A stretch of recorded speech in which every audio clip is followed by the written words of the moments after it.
Jauh. Sebentar kita akan mulai ibadah kita. Saya undang kita semua berdiri. Mari kita siapkan sekali kita untuk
firman ini Tuhan, kami yang bersama-sama Tuhan untuk tetap setia dan terima kasih Tuhan Yesus, terima kasih hanya di dalam nama Tuhan kami mengucap syukur. Haleluya. Salam Bapak Ibu, baik puji Tuhan. Gimana rasanya dapat THR? Kelihatan wajahnya Subrina. Enggak ada. Sama. Ya selamat menikmati THR ya. Jadi Amin. yang tidak ya nikmati aja ya. Yang tidak mari kita nikmati ya. Jangan hidup kita hanya dipengaruhi oleh THR ya, tapi Tuhan yang ada di dalam hidup kita ya. Galatia pasal yang kedua, ada satu bagian penting yang saya ingin sharingkan malam hari ini kepada kita sekalian. Galatia pasal yang kedua, ayat yang ke-11 sampai ayat yang ke-14. Galatia pasal yang kedua, ayat 11 sampai ayat yang ke-14. Mari kita membaca ayat ini bergantian. Demikian Paulus bertentangan dengan Petrus, tetapi waktu Kefas datang ke Antiokhia, aku terang-terang menentangnya sebab ia salah. Karena sebelum beberapa orang pada kalangan perpustakaan, ia akan kehilangan dengan saudara-saudara yang juga sunat. Tetapi setelah mereka datang, ia mengundurkan diri dan menjauhkan mereka karena takut akan saudara-saudara yang sunat. Dan orang-orang Yahudi yang lain pun turut berlaku munafik dengan dia, sehingga Barnabas sendiri turut terseret oleh kemunafikan mereka.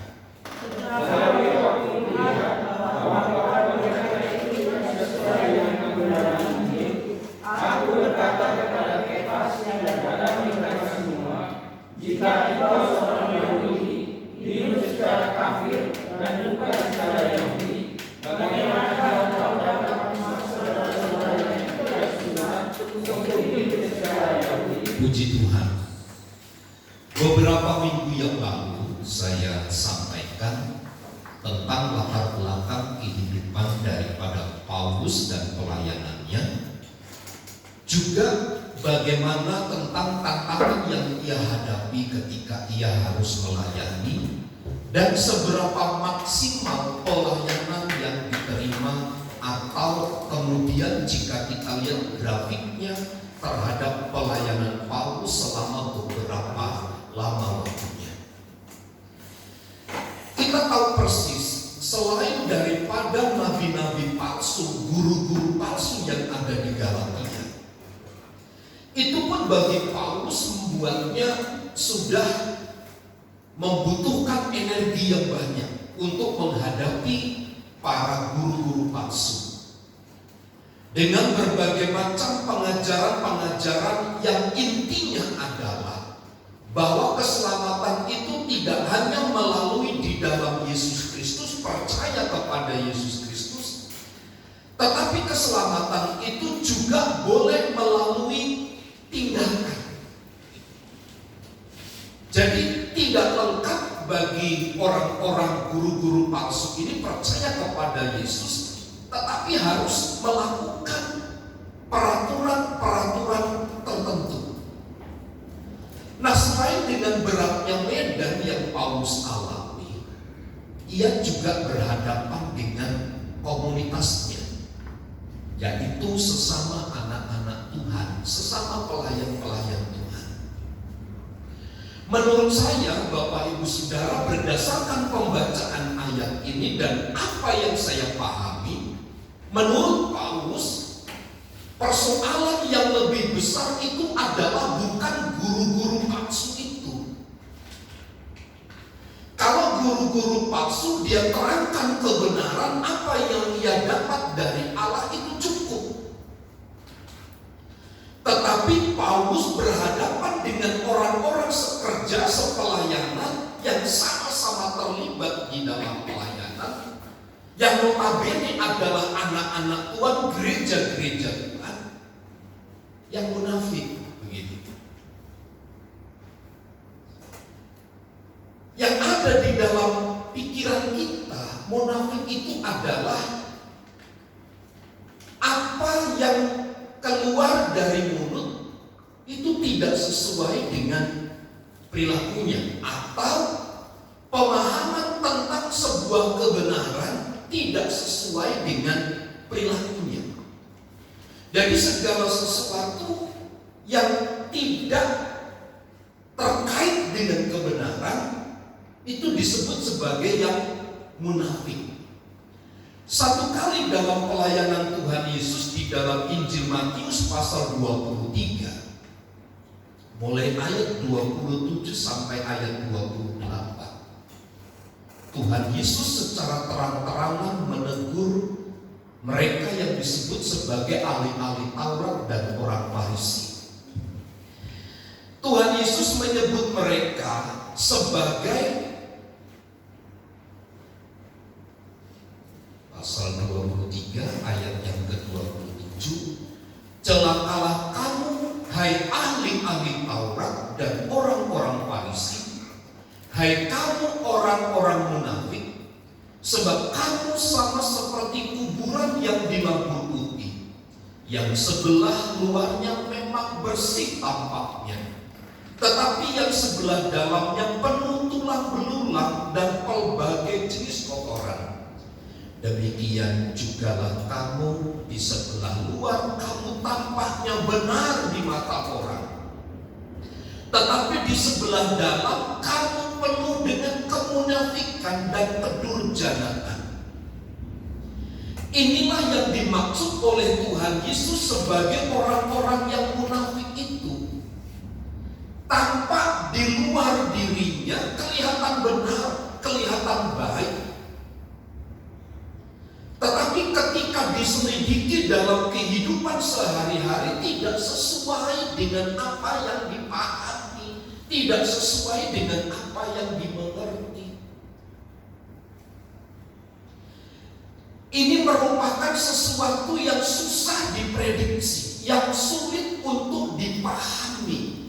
Ada orang-orang yang begitu taat, ada orang-orang yang begitu fasih, ada orang-orang yang begitu mengerti tentang firman Tuhan, tetapi perilaku dalamnya tidak sesuai dengan apa yang dimengerti dari firman Tuhan itu. Tuhan Yesus katakan, celakalah kamu. Inilah situasi yang dihadapi oleh Paulus.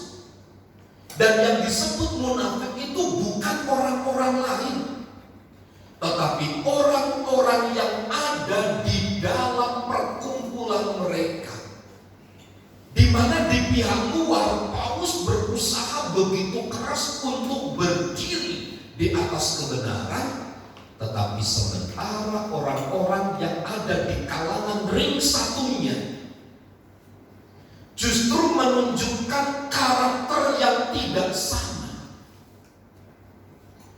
Bapak Ibu, memang ada istilah di negara kita kan, buah itu kalau jatuh tidak jauh dari pohonnya. Tapi justru sekarang ini berbeda.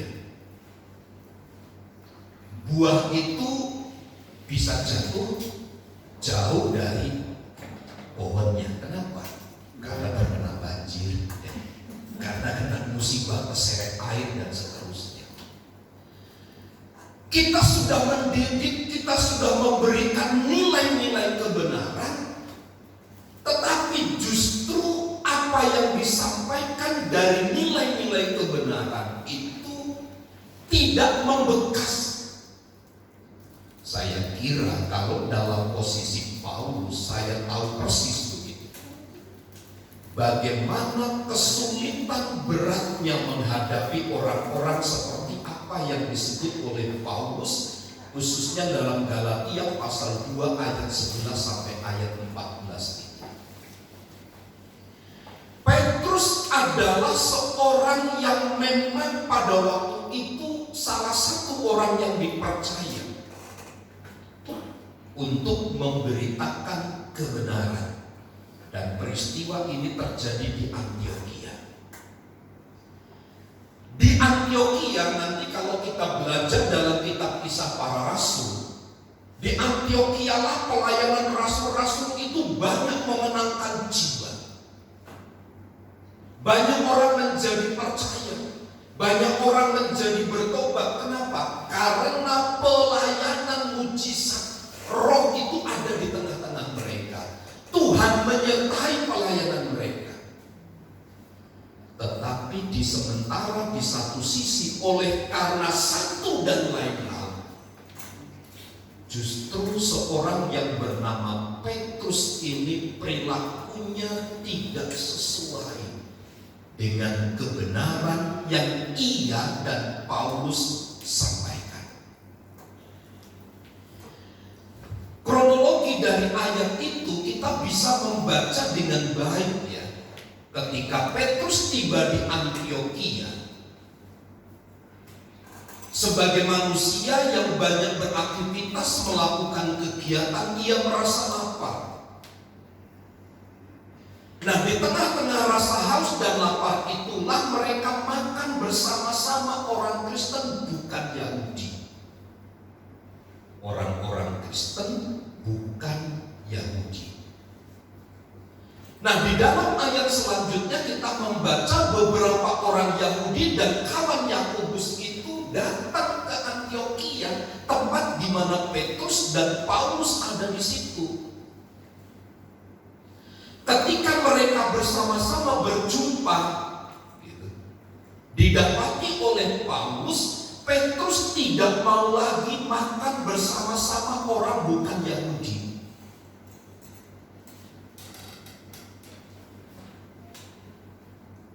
Lalu dalam catatan ayat ini, Paulus sebagai seorang hamba Tuhan melihat gelagat yang tidak baik, melihat perilaku yang kurang terhormat itu, ia memberikan teguran, ia memberikan sebuah himbauan di hadapan orang-orang non-Yahudi maupun Yahudi. Pertanyaan sederhana begini, mengapa Paulus melakukan hal itu? Seolah-olah Petrus ingin begini, Bapak Ibu Saudara, ingin bebas dari resiko memberitakan sebuah kebenaran. Sementara di depan orang-orang Kristen bukan Yahudi, ia makan sama-sama. Sebaliknya di tengah-tengah orang bukan Yahudi atau orang Yahudi, justru Petrus ini meninggalkan persekutuan itu, perhimpunan itu. Dilihat oleh Paulus, ini ada gejala yang tidak baik. Ini ada satu persoalan yang sangat krusial menurut Paulus sebagai seorang hamba Tuhan. Sebab Bapak Ibu Saudara, salah satu penghambat terbesar bagi pelayanan pekerjaan Tuhan adalah kehidupan yang tidak sesuai dengan kebenaran itu. Apa yang dikatakan tidak sesuai dengan perbuatannya. Inilah yang ditegur oleh Paulus. Kenapa? Petrus itu berubah sikapnya. Bapak Ibu Saudara, kita melihat dalam kehidupan keseharian kita. Dulu kita melihat rekan-rekan kita, sahabat-sahabat kita, mereka begitu setia, mereka begitu cinta kepada Tuhan. Bahkan kita sama-sama di dalam pelayanan. Oleh termakannya waktu, oleh karena berubahnya waktu, berubah pula sikapnya, berubah pula perilakunya.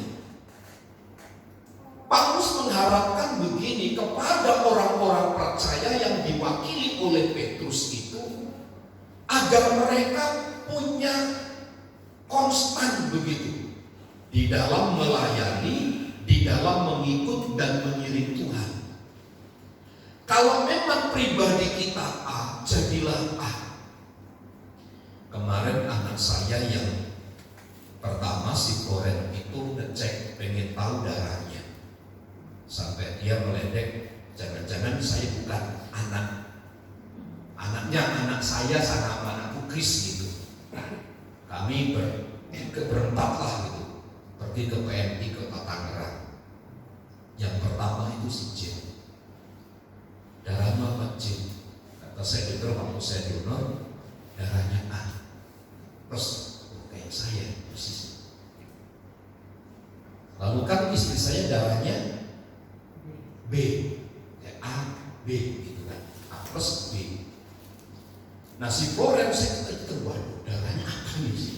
Florence jadi apa? Dia katakan, Pak mungkin saya bisa AB nih, katanya begitu, atau berubah jadi apa.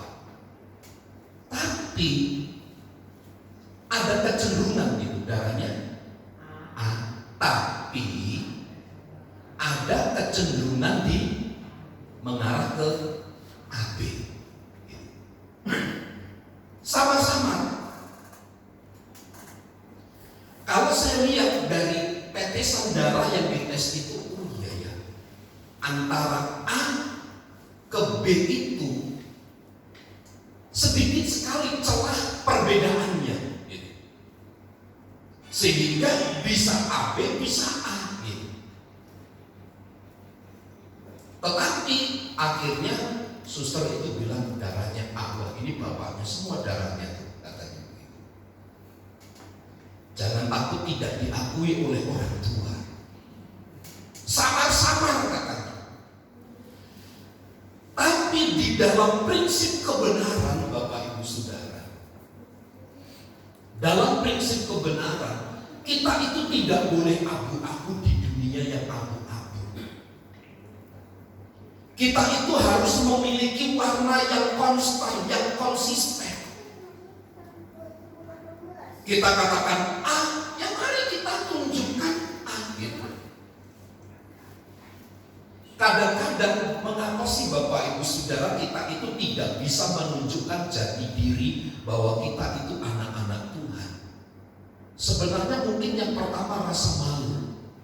Yang kedua adalah ketidakmampuan kita menanggung sebuah resiko di kemudian. Resiko itu bisa dikata-katain lah. Nah, saya itu suka berdebat sama Floren ya, tentang masalah hukum. Wah, si Floren itu ngajari saya terus tiap hari. Saya gak kalah. Saya cari sekolah ilmu hukum. Saya bilang, waduh ini ada terjangkau lah. Saya akhirnya saya masuk ambil hukum untuk S1-nya.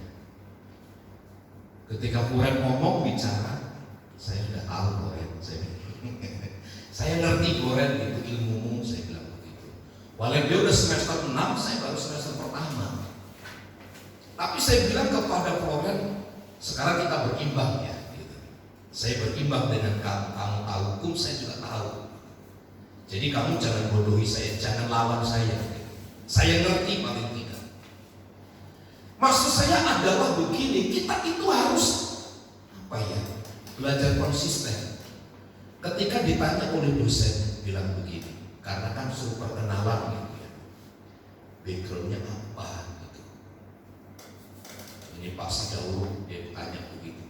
Saya lihat dia kayaknya Kristen, tapi kok kayaknya pakai ucapan seberang gitu. Saya dalam perkenalan saya bilang, Pak, background saya itu teologi.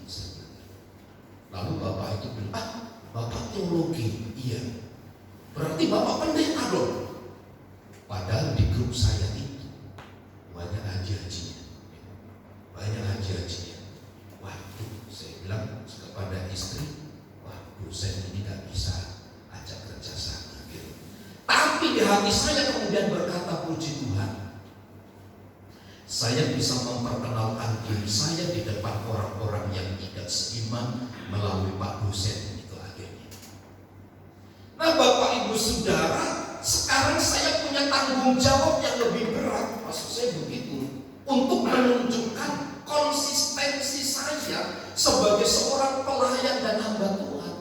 Kapan itu? Di tengah-tengah lingkungan, di tengah-tengah komunitas di mana saya ada. Nah sekali lagi, hambatan terbesar bagi gereja Tuhan, kenapa sih kita stuck?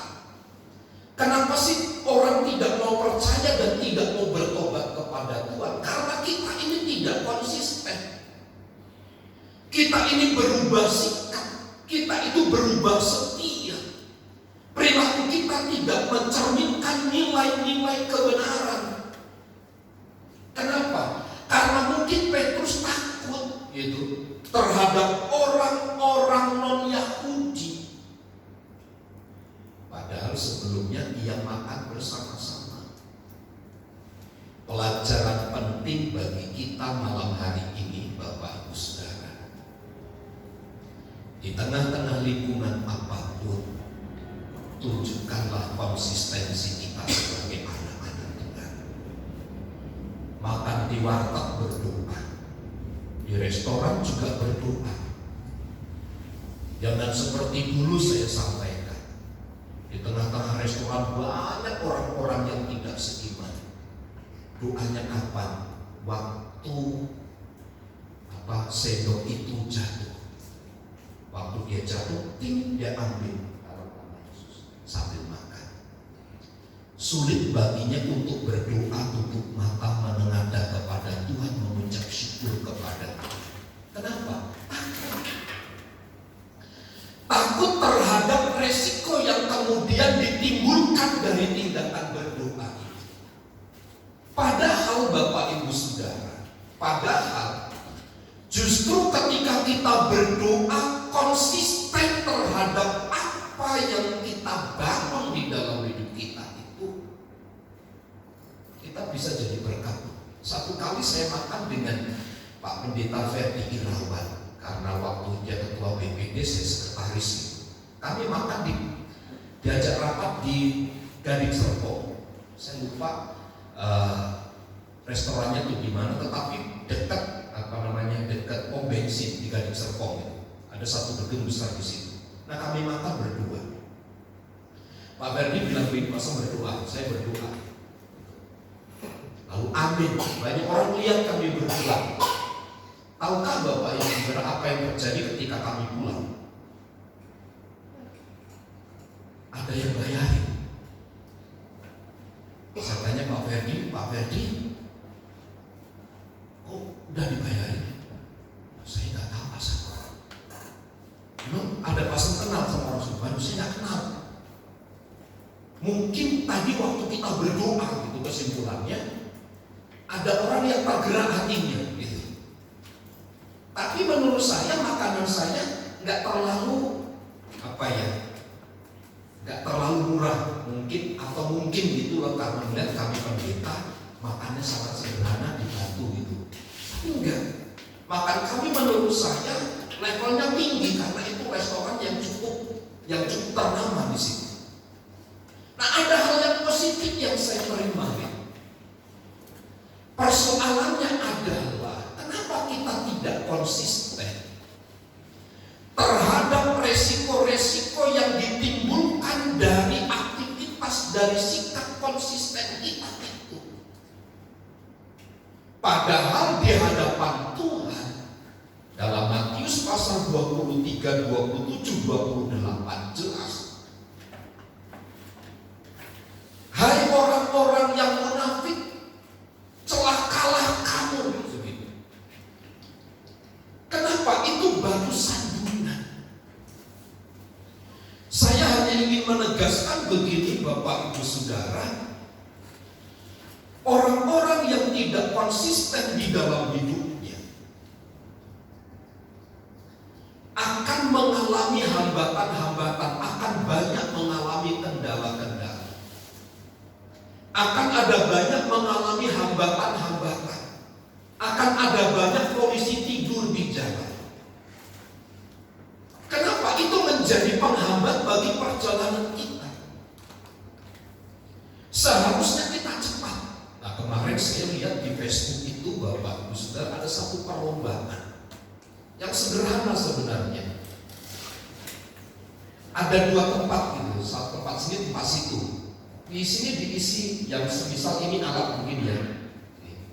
Tapi ini dibuat jadi misalnya 20 jajan ke sana. Yang situ juga 20.